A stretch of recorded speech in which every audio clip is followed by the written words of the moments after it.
At 79, Ron Dennis reveals the 5 greatest F1 drivers he ever saw. Ron Dennis watched men risk their lives in cars he built. He watched some of them become legends, and after 4 decades of standing closer to greatness than almost any human being alive, he finally talked about what he actually saw. These are the 5 greatest Formula One drivers Ron Dennis ever witnessed, in his own words, from his own memory. And when you hear why he ranked them the way he did, it will change how you think about greatness itself. Most people think they understand Formula One, the speed, the glamour, the world championships. But there is a version of this sport that exists behind every camera, beneath every headline, and only one man ever lived inside it for as long as Ron Dennis did. He didn't drive, he didn't commentate, he didn't write memoirs softening the edges of what really happened. Ron Dennis built the machine. For over 4 decades, he stood on the pit wall of McLaren, the most successful constructor in the modern era, and he watched. Closer than any camera, closer than any journalist, closer, sometimes, than the drivers' own families. Under his leadership, McLaren won 8 Drivers' World Championships. His drivers accumulated race victories that rewrote the record books. And through all of it, Ron Dennis remained the same. Precise, demanding, almost pathologically unsentimental. So when a man like that looks back at 79 years of life and 40 years of Formula One and tells you who the greatest drivers were, you don't argue. You don't offer your own opinion. You listen. Number 5 is where the list begins, and it begins with a lesson. Nürburgring, 1976. A mountain circuit swallowed in fog, a red Ferrari, and then fire. What Niki Lauda survived that afternoon at the German Grand Prix wasn't just a crash. It was an event that should have ended his life, ended his career, and by any rational measure, ended his story. Instead, it became the opening chapter of the one that mattered most. Before Ron Dennis could understand what made Lauda great, he first had to understand what Lauda was made of. And he found out in 1982, when Lauda arrived at McLaren not as a returning legend looking for one last payday, but as something far more useful. He arrived as an engineer in a racing suit. Lauda tested the McLaren car the way a surgeon reads a body scan, systematic, cold, precise. He didn't talk about feeling or instinct or the poetry of speed. He talked about balance, about mechanical grip, about what the rear end was doing at turn exit. Ron Dennis had worked with talented drivers before, but he had never worked with a driver who had so completely removed his own ego from the process of making the car faster. In 1984, Lauda won his 3rd World Championship by half a point, the slimmest margin in Formula One history. He beat his own teammate to do it. And he did it, it later emerged, with a wrist injury he had never told the team about. Not because he was hiding it, because he simply didn't think it was relevant information. Ron Dennis has reflected that working alongside Niki Lauda didn't primarily teach him about racing. It taught him about architecture, about how to construct something, a team, a process, a human mind, that holds its shape precisely when everything around it is collapsing. That understanding became the lens through which Ron Dennis would evaluate every driver who followed. Number 4 answered a question that most Formula One fans never think to ask. What does genius look like when it's invisible? Alain Prost won 4 world championships. In the era he competed, only one man in history had won more. Crowds adored Senna.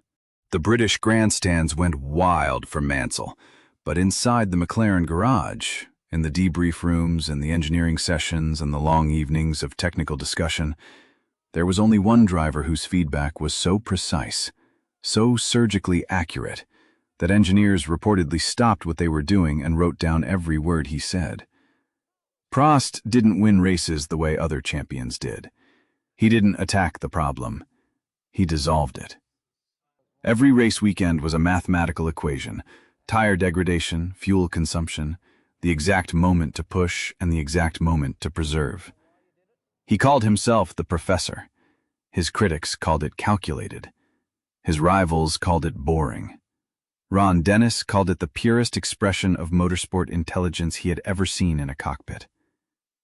The part that gets overlooked is the context. Prost achieved all of this while sharing a garage with the most psychologically intense driver in the history of the sport. A driver who once turned into him deliberately at racing speed to clinch a championship.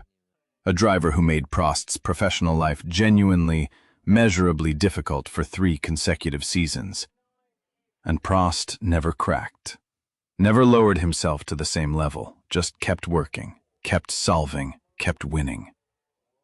Ron Dennis stood 3 feet away from that for years, and whatever else changed in his understanding of Formula One drivers, that never left him. Number 3 is where the list stops being about performance and starts being about something harder to name. Adelaide, qualifying 1995. Mika Hakkinen's car left the road at high speed. The impact was catastrophic. A trackside doctor made the decision to perform an emergency tracheotomy on the circuit, a procedure to keep Hakkinen breathing while the medical team worked. Ron Dennis was present. He witnessed what happened in those minutes after the crash. Hakkinen was placed in a medically induced coma. The weeks that followed were genuinely uncertain. Ron Dennis visited him during that period, sat with his family, was present in the way that a team principal is not required to be, and that most never are. What those visits did to Ron Dennis's understanding of his own role is something he has spoken about only rarely. But the essence of it is this. He arrived at McLaren believing that the relationship between a team and its drivers was fundamentally a professional arrangement, 2 parties with aligned interests working toward a shared outcome. What he found at Hakkinen's bedside reconfigured that entirely. He understood, perhaps for the first time at that depth, that what he was asking these men to do was not comparable to any other professional undertaking, and that the obligation that created was not contractual. It was something older than contracts. Hakkinen returned to Formula One. Then, 3 years after the crash that nearly killed him, he won the World Championship. The following year, he won it again, and on the podium in 1998, with the trophy in his hands and tears moving down his face. He looked like a man who understood with absolute clarity what he was standing on top of, and what it had cost to get there. Ron Dennis has said that watching Mika Hakkinen race in the years after Adelaide was the closest he ever came to genuinely understanding why these drivers do what they do. Not for recognition, not for money, but because, for certain human beings, the only moment they feel fully present in their own lives is when everything is at stake. Number 2 is the most complicated entry on this list, and Ron Dennis would be the first to tell you why.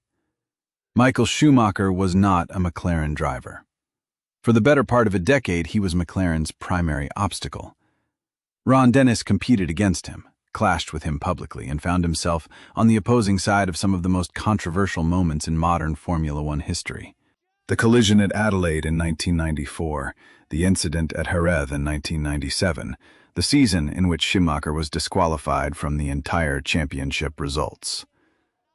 Ron Dennis ran his operation on a philosophy of absolute precision and institutional integrity.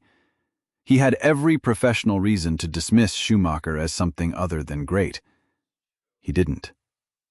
And the reason he didn't is more interesting than the ranking itself. What Ron Dennis identified in Michael Schumacher was not ruthlessness. He had seen ruthlessness before, and it didn't impress him. What he identified was something rarer and more difficult to process. A complete absence of separation between Schumacher as a human being and Schumacher as a competitor. Most drivers want to win. Schumacher appeared constitutionally incapable of organizing his thoughts around any other possibility. It wasn't drive. It wasn't ambition. It was architecture. The same word Ron Dennis used about Lauda, but operating at a different scale entirely. The training, the physical preparation, The hours of technical debrief, the way Schumacher ate, the way he slept, the way he structured every hour of every week, it was all load-bearing. Every part of it was engineered in service of a single output. 7 world championships, 91 race victories, records that defined the sport for more than a decade. Ron Dennis beat him in 1998 and again in 1999. He never once suggested those victories were easy to achieve. And placing Schumacher second on this list, above drivers he actually worked with, above drivers he considered friends, is itself a statement about what Ron Dennis believes the word greatness actually means. The reason Schumacher sits at number 2 and not number 1 comes down to a single distinction. The driver at number 1 did something that Schumacher, for all his dominance, never did to Ron Dennis. He made him forget he was running a business. 1988. Ron Dennis signed Ayrton Senna to drive for McLaren. He will give you the professional rationale for that decision if you ask him. He will talk about the data and the testing and the competitive landscape. He will be measured and precise and entirely convincing. Don't fully believe him. The more accurate account, the one that surfaces in the rare moments when Ron Dennis is not performing composure, is that Ayrton Senna unsettled him in a way no other driver ever had. Not personally, not commercially, at a level beneath those things. Because Senna operated in a dimension of driving that Ron Dennis, a man who had built his entire professional identity around the belief that every variable could be understood, measured, and optimized, simply could not account for in his systems. Monaco, 1984. Before Senna was Ron Dennis's driver. A young Brazilian in an underpowered Tolman was cutting through standing water on one of the most dangerous circuits in the world, closing on the best driver of his generation, in a car that had no business being anywhere near the front of that race. Ron Dennis watched from the McLaren pit wall. By some accounts, he turned to an engineer at some point during that sequence and asked who the driver was. 4 years later, that driver was wearing his colors. What followed was the most dominant single season in the history of Formula One. 15 wins from 16 races. A championship margin that made the result feel like a foregone conclusion before the summer was over. And it was achieved not by a machine that was simply faster than everything else, but by a driver who was extracting performance from that machine that the engineers themselves were still trying to understand months later. The relationship between Senna and Ron Dennis was never easy. 2 men of absolute conviction sharing the same space produce friction, and they produced plenty of it. There were contractual disputes. There were seasons when the tension inside the garage was visible to everyone who worked there. There were moments when the partnership looked like it might not survive another year. And yet, Ron Dennis has reflected, in the quieter interviews, the ones where the guard comes down slightly, that watching Ayrton Senna drive a Formula One car was the only sustained period of his professional life when he stopped thinking about the operation. Stopped calculating. Stopped managing. Just watched. The way you watch something that some part of you already knows is singular, that you are not going to see again, that you should be paying attention to because it will matter later. Senna was not faster than his rivals simply because of his hands or his reactions. Those were extraordinary, but that is not a complete explanation. He was faster because he held a belief about the relationship between a driver and a machine that none of the others shared. He believed that the limit of what a car could do was not a fixed boundary to be approached with caution. He believed it was a living thing, a negotiation, and that if you were willing to go further into that conversation than anyone else, to stay in it longer, to trust it more completely, the car would give you things it gave no one else. Ron Dennis watched that from the pit wall for 6 years. May 1st, 1994, Imola. Ron Dennis was not at the circuit. He watched what happened from a screen somewhere else. He has never given a detailed public account of what that afternoon felt like for him. Some things exist at a depth that public language can't adequately reach, and for Ron Dennis, a man who has always been more comfortable with precision than with vulnerability. This appears to be one of them. What he has said, in a single interview that most people didn't catch at the time, is that he has never watched another driver since and experienced what he experienced watching Senna, and that he doesn't expect he will. Ron Dennis spent 40 years on the pit wall. He watched thousands of racing laps. He watched men become champions and champions become memories. He built cars that set records, and he sat with families in hospital corridors, and he stood in the rain at circuits across the world doing the thing that defined his professional life: paying attention. And when he looks back at all of it, at every driver who ever sat in one of his cars, at every rival who ever beat him, at every talent he evaluated across 4 decades of professional judgment, 5 names rise above everything else. 5 men. 5 completely different expressions of what it means to be exceptional at something that matters. One thing connecting all of them.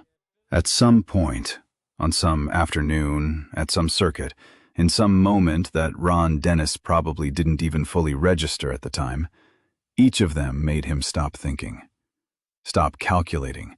Stop being the man responsible for all of it. And for someone like Ron Dennis, there is no higher tribute than that.